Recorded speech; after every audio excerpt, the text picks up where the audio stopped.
Hello everyone and welcome back to my channel. My name is Amy if you are new here, and today we have a little Glastonbury haul, and then I thought I'd just go over a couple of my top tips if you are going to Glastonbury. Maybe this is the year on. So I went in 2023 with a company called Used and Loved. So I was working while I was there. It was kind of like a PR trip slash working, I don't really know what you call it. Apologies, the lighting's a bit funky. I'm filming quite late in the evening, but it's still light, and I thought I'd film it while it is on my brain, and I'm kind of just avoiding putting my washing away, to be honest with you. We'll start with what I think I would want to know before I go. Have I planned this? No. Am I just gonna tell you what I think? Yes. So evenings got quite chilly. When we were there, we were in a heat wave, which is why I got quite crispy. So number one thing, pack sun cream and SPF lip balm. I really burnt my lips, and my lips swell when they burn, which is unideal. So SPF lip balm, SPF, and reapply. Take it out with you and reapply throughout the day, because you probably don't realise how hot you're getting because you're distracted. But in saying that, my tent in the evening got then quite cold. So because I went with Used and Love, they'd already packed me up my camping supplies and set me up my tent. But definitely pack more layers than you think you're going to need, because even if it isn't a heat wave and you're going, the evenings probably will get chilly. If you're staying out late, you might want an extra layer. We had Pay What You Want festival clothes in our marquee, and people come buy onesies and jumpers in the evening, so just remember to pack them, and it'll save you having to buy them when you are there. But there is a lot of vintage stores and secondhand shops that you can buy it from when you're there, but you might want to save yourself the trouble and pack layers, and pack probably an extra blanket, duvet than you think you're going to need, because it does get quite chilly in the evenings. On that note, I would also say pack a fan. I got a cheap rechargeable one, and that was a godsend in the day because it was really quite hot. And then also pack a good cool box. Obviously, again, they had this through the because they were selling there, but definitely was a lifesaver, because buying cold drinks is quite expensive, but then you do have to go get ice. There's lots of swings and roundabouts, and I feel like you can do Glastonbury in a lot of different ways. Obviously, this is coming from me, who was in the staff bit, but to be honest, it wasn't too dissimilar, I don't think, to camping normally. On that note, the toilets, they are not nice. Staff or non-staff, they're still grim. Make sure you've got toilet roll. Make sure you carry around hand gel and toilet roll at all times, because you never know when you might need a wee. And although the hand gel stations were there and were topped up quite a lot, there was still 2 or 3 times I went and the hand gels weren't working or they'd run out. So make sure you've got hand gel with you, and wear outfits that are easy to wee in, because the queues are crazy and you don't want to be faffing around once you get in the toilet finally after waiting for the loo. You don't want to have to undo bodysuits and all that sort of thing. So try and wear practical stuff, but obviously you want your festival outfits to look cute, so that may not happen. Food wise, I was eating about 2 meals a day because the food I was getting was quite filling. So I kind of sought out the food that was going to be a little bit more filling. So I ended up having late breakfast. I was eating cereal bars and pastries in the morning that I had in my tent, and then having a late lunch and then a late dinner, and that served me quite well. Food was an average, alright, say for a main meal, probably about £9. The maximum I spent was £11 on a pizza, which again, I don't think is too bad. I am used to kind of eating out in Essex and then in London, and I don't think the prices were dissimilar to eating out in London. But obviously that is already quite expensive, so just know that the food isn't super cheap, but equally isn't ridiculous. I've been places that the food, they charge you more, and the food was lovely. Where I was based was a Green Futures field, so we were next to lots of the vegan stands, and they are stunning. I am not vegan, I am a meat eater, but oh my gosh, them vegan foods, amazing. So definitely go and check them out. And then just pack loads of drinks, fluids is your best friend. Make sure to take a reusable water bottle, because there is water bottle filling stations everywhere. Basically, wherever there's a toilet, there was normally a water fountain station as well. So make sure to carry around a bottle. I brought one that was on a carabiner, so I could clip it on to whatever I was wearing. But equally, you don't really need to. If you've got a bag, you can put it in. On that note, I brought a rucksack that had a rope strap, and it was itching my arms. So if you can see over there, that's the Guardian rucksack. So where it was when we were, it was kind of just near the Green Futures bit. They had the Guardian stand where you could buy the newspaper, and then it came with the free rucksack. That's really practical. It's a really big kind of tote bag style rucksack, and it's really practical. I ended up taking it out on the last night, and you can fit loads of stuff in it. So make sure you've got in your bag at all times toilet roll, hand gel, some sort of drink, preferably like a water bottle you can fill up, some snacks, SPF, and I feel like that's basically a layer for the evening, I suppose. But yeah, if you've got any questions, drop them in the comments and I'll be sure to reply, even if you are watching this a year later. But they are like some of my top tips and kind of what I want to know.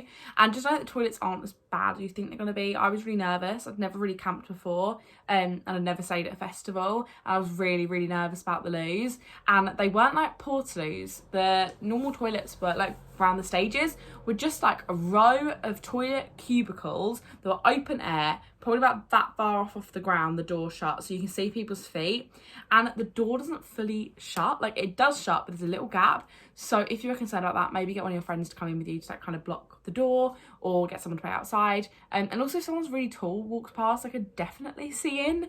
But I did see, as I was walking around, some closed toilets, and the actual staff toilets near me were closed as well. They just felt slightly more secure. But just a warning, if you are not the sort of person that would love to, you know, do their business in places like that, then maybe bring a friend along with you to kind of hold the door, stand by the door. But they did feel secure. And overall, I felt the festival felt really safe. Obviously, that's only going from my perspective. But in general, I felt quite safe walking around there. So I feel like that's my top tips and just some of my opinions on it. But I thought I'd show you what I got, because it's probably what you're here for. First off, I got this from my used and love stand. So basically, the company I was there with had saved loads of street clothes and also brought some stuff from a local charity shop when it shut down, and they were doing pay what you want festival clothes. They ended up just, I liked this, and they were like, just take it. So this is like a gifted item. This is a vintage Bon Marché size 14 like maxi skirt, and it's just got this really cute frill detail. It's pink with purple polka dots, and I just thought it was really sweet for summer. I also think I could wear this for work with like a blouse, and it is just really sweet. To pick that up, that was free. But yeah, really, really love that. So thank you to Jess and Davey and Hayley for letting me have that for free. The next thing was from a vintage store. I'm not gonna lie, I can't remember the name of this vintage store I got it from. But I saw this and it had £40 on the tag and then crossed out on 25. So this was £25, and I am a bit of a sucker for vintage Disney, and this is such a gorgeous item. So basically it's just like a denim shirt, but then on the back it's got this embroidered Winnie the Pooh scene of them eating cookies on like a little barbecue, and it's really cute. They're wearing little hats, and I just thought this was really, really sweet. Anything like embroidered denim Disney is expensive, and like it can rack up price wise. But I had this on in the evenings with just like my flared black trousers, and it looked really cute. But I do think I'll probably style this with cycling shorts, and then like I feel like in the winter this style with like cycling shorts but then like tights and like chunky boots, I thought this would look really cute as like an oversized like shirt dress you could layer underneath. I feel like this is just such a cute piece. I hope I can wear this in Disney at some point soon. I want to go back to Disney so bad.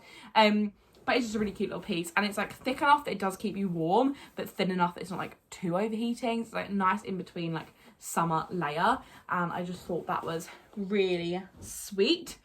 And saving the best thing for last, I've been on the hunt for a while for cowboy boots. I didn't want to pay a ridiculous amount for them.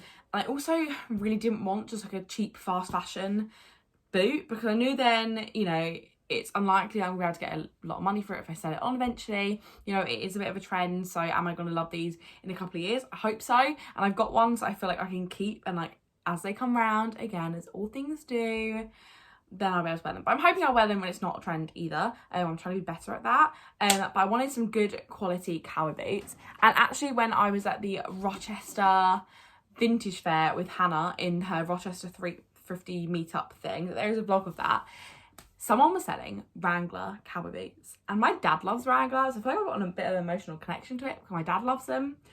And I walked into this vintage store, and this was from Lark Vintage, I believe. And these were just sitting outside, and I was like, they look like my size. These are like my dream cowboy boot. I didn't want one with a big heel because I can't walk in heels. Obviously it's got a tiny, tiny little heel, but nothing really to speak of. It's a perfect size heel for me. They are Wrangler, they are real leather, and they are just stunning. They are also in my size, but they are very thin, as you can see. This is a very thin shoe, and even though I have quite diddy feet, my calves are not so diddy. I think I can fit my feet in these, and they do fit, but they are snug. So I am going to research a way to kind of stretch the leather a bit. I might just put in some like insiders, you know, like the shoe things that push them out. I might get some of them. And also I feel like the lady at the store was like, why don't you find some, you know, like the socks that are made out of like a tight material, so basically your feet will just slip in. Because when I tried these on, obviously my feet were quite swollen and it was sweaty and it was hot and we've been walking around for ages, and I was just wearing my Crocs, I had no socks on, but trying these on with socks I think would be a lot better. And on the bottom they say £32. She was like, you can have them for 15. I think they were desperate to get rid of them. I think they said lots of people had tried them on and no one had a size 4 feet, and when they found out it was a size 4, they're like, oh, it's too small. This is where having small feet pays off. They are stunning. And in fact, I'm going to a party on Saturday, which would have gone by now. And I was thinking I was going to wear a maxi dress. But I think I might change my outfit so I can wear these because they're just stunning. I'm thinking I've got like a black little mini dress. I think these would look pretty cute with, but ultimately I think these will look cute with my like skirts and things like that. And I'm just really glad to have got my hands on some proper cowboy boots. And they're the sort of thing that if I'm not getting the wear out of them that I want to be, I could sell them on. But my dad really loves them. He's like, they're amazing. The leather is a little bit dry, so I'm going to try and condition it. All I've done is just give them a wipe over to get the dust off because Glastonbury is bloody dusty. That reminds me, another Glastonbury tip. Hay fever tablets. If you suffer with hay fever only a little bit, my hay fever attacked me and I'm not normally that bad. And it was in my throat, it was in my eyes, it was in my nose. Like I literally looked, my eyes were bright red. I looked like a zombie. So definitely take hay fever stuff. And also it was very dusty when we were there, so definitely bring sunglasses or something to cover your eyes. But yeah, these were covered in dust when I got them, like the ashy dust from the floor. So I gave them a little wipe over, but they definitely need some conditioning and some love. But they overall are in really quite good nick. Like the soles, yes, they're worn, but they're not like awful.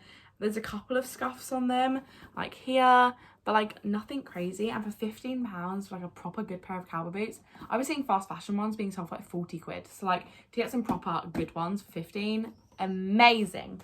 So that is the end of the Glastonbury content, I think, unless I think of anything more to film. I'm not sure what the uploads will be like because I am going away again, so I'm not quite sure what they're gonna be like. I try and stick to my upload schedule, but who knows. But thank you so much for watching. If you have any questions, as I said, just pop them down below. Subscribe if you're not already, and I'll see you in the next one. Bye.